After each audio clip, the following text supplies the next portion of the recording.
അങ്ങനെ സദ്യ ഉണ്ടാക്കി വെച്ചാൽ മാത്രം പോരല്ലോ, അത് കഴിക്കാനുള്ള ആൾക്കാരും കൂടെ വേണ്ടേ. അപ്പോൾ ഇവരാണ് കേട്ടോ സദ്യക്ക് ഐശ്വര്യമായിട്ട് തുടക്കട്ടത്. നിൻ്റെ കൂടെ ഹോസ്പിറ്റലിൽ വർക്ക് ചെയ്യണ സ്റ്റാഫുകളാണ് കേട്ടോ. ഒരു ഹായ് പറയോ. ഇത് വന്നിട്ടില്ല ഇല്ലേ?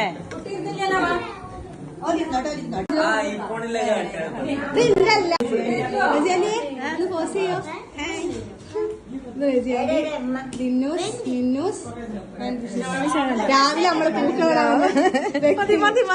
മേക്കപ്പൊക്കെ വന്നത് രാവിലത്തെ കോലത്തിലല്ലേ.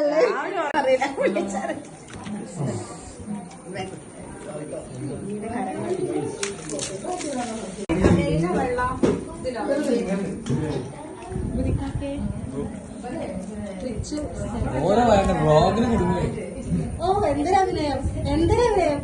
ഇത് ശാലം മത്സരിച്ചഭിനയിക്കുന്നു. നോക്ക് ചിച്ച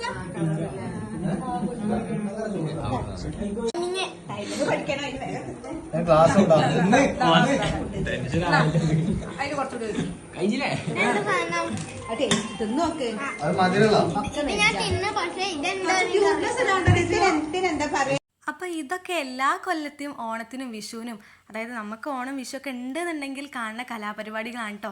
ഭയങ്കര സന്തോഷമാണ് ഇങ്ങനെയൊക്കെ എല്ലാവരും വീട്ടിൽ വരിക, അവർക്കൊക്കെ സദ്യ വിളമ്പി കൊടുക്കുക എന്നൊക്കെ പറയുന്നത്. ഭയങ്കര ഒച്ചപ്പാടും ബഹളമൊക്കെ ആയിട്ട് അടിപൊളിയാണ് കേട്ടോ ഇപ്രാവശ്യത്തെ ഓണം എന്തായാലും. അപ്പോൾ അത്രയേ ഉള്ളൂ. Bye guys.